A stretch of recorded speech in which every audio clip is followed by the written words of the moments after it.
سر میں نے گندی نالیوں میں سے یہ کاغذ اٹھائے. سبزی منڈی میں سر جو نشئی ہوتے ہیں سر وہ اخبار اللہ کا نام لکھا ہوتا ہے سر, وہ بیٹھتے ہیں سر, بہانہ کرتے ہیں سر, ادھر ہی صاف کر کے پھینک دیتے ہیں.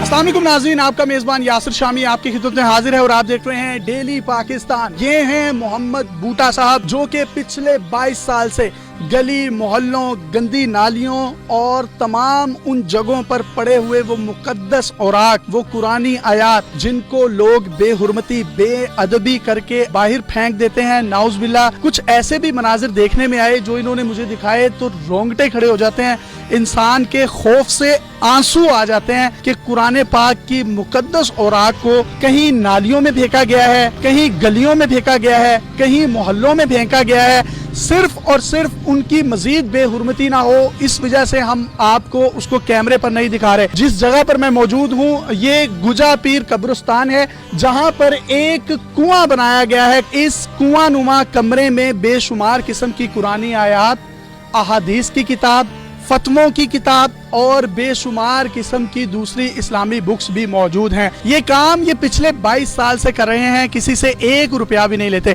اس سے پہلے ان کے پاس پک اپ گاڑی تھی, ان کی بیٹی کی شادی ہوئی تو انہوں نے قرضہ دینا تھا کسی کا, جس کی وجہ سے اس شادی کے خرچے کو پورا کرنے کے لیے اس پک اپ کو بیچ دیا. اس کے بعد یہ بائک خرید لی. 3 پوائنٹس انہوں نے بنایا ہیں, ایک تاج پورہ میں ہے جس پہ میں موجود ہوں, دوسرا پوائنٹ شالامار, جبکہ تیسرا جو پوائنٹ ہے وہ کراچی والے پھاٹک پر ہے. انہوں نے یہ کام کیوں سٹارٹ کیا, اس کے پیچھے ایک بڑی ہی دلچسپ سٹوری ہے. ان کا ایک بیٹا ہے جو کہ گونگا بہرا تھا. یہ کسی بزرگ کے پاس گئے اور انہوں نے ان کو یہ تلقین کی کہ تم یہ قرآنی اور مقدس آیات کو کلیکٹ کرنا شروع کر دو. ان تمام قرآنی آیات اور مقدس اوراق کو کسی موضوع جگہ پر ٹھکانے لگاؤ تو اللہ تعالیٰ کرم کرے گا.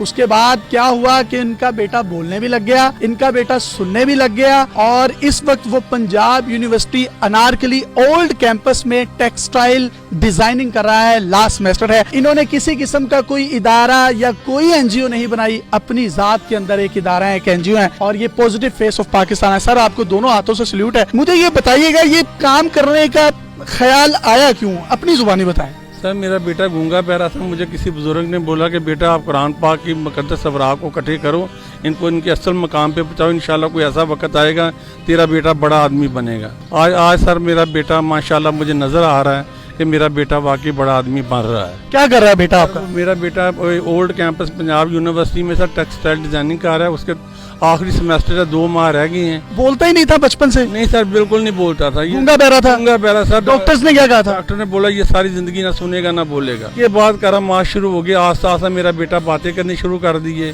اب آپ اس کو جج ہی نہیں کر سکتے یہ بچہ گونگا بہرا ہے. جب آپ اس طرح کے مقدس اوراق اٹھاتے ہیں, قرآن شریف کی آیات اٹھاتے ہیں, تو کن کن جگہوں سے اٹھائیں جہاں پر آپ کا دل دہل گیا ہو؟ سر میں نے گندی نالیوں میں سے یہ کاغذ اٹھائے. گندی نالیوں میں سے سبزی منڈی میں سر جو نشئی ہوتے ہیں سر وہ اخبار اللہ کا نام لکھا ہوتا ہے سر, وہ بیٹھتے ہیں سر, بہانہ کرتے ہیں سر, ادھر ہی صاف کر کے پھینک دیتے ہیں. وہ نشئی ان کو تو سر ان کو تو کوئی پتہ نہیں سر, ہم لوگوں کو تو پتہ نہیں سر. جا کے وہ انہیں کاغذوں کو لا کے دھوپ میں رکھ کے پانی ڈال کے صاف کر کے ان کو جمع کرتے ہیں. آپ کے رونگٹے نہیں کھڑے ہوتے وہ کھانا صاف کرتے ہیں؟ رونگٹے میں آپ کو بتا رہا ہوں کہ میں جدھر جاتا ہوں میں ایسے ایسے دیکھتا ہوں کہ سر میں رونا شروع ہو جاتا ہوں. نہیں لوگوں کو قدر ساری چیز کی سر, لوگوں کو اپنے دیکھو لاکھوں کی دنیا جا رہی ہے سر, اس وقت ایک آدمی کی توجہ اس طرف نہیں ہے. بالکل ٹھیک کہہ رہے ہیں, اور یہ کہہ رہے ہیں کہ میں نے ان جگہوں سے ان کاغذات کو اٹھایا ہے, مقدس اوراق اور قرآنی آیات کو اٹھایا, نعوذ باللہ, جن کو نشئی یا وہ جو پاگل لوگ ہوتے ہیں وہ اٹھاتے ہیں اور اس سے وہ کیا صاف کرتے ہیں, میں اس کو ریپیٹ بھی نہیں کرنا چاہ رہا. یہ ایک الارمنگ سچویشن ہے گورنمنٹ آف پنجاب یا گورنمنٹ آف پاکستان کے لیے بھی, اور جو ہماری مذہبی امور کی وزارت ہے اس کو ایک اسپیسیفکلی ان لوگوں کو ہائر کرنا چاہیے والنٹریلی جو کام کریں اور اس طرح کی بے حرمتی سے بچیں. آپ کسی سے کوئی پیسے وغیرہ بھی اس کے لیے لیتے ہیں؟ سر میں نے آج تک کسی سے 1 روپیہ نہیں لیا سر. ایک دن ایک اماں مجھے ملی, کہتی بیٹا آپ ہمارے قرآن کی حفاظت کرتے ہو, یہ 500 روپیہ لے لو. میں نے 500 جیب سے نکال کے بولا آپ میری ماں ہو تو ماں ہی ہوتی ہے, یہ 1000 روپیہ اپنے پاس رکھے.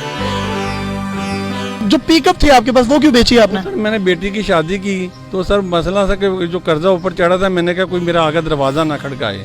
اسی پریشانی سے میں نے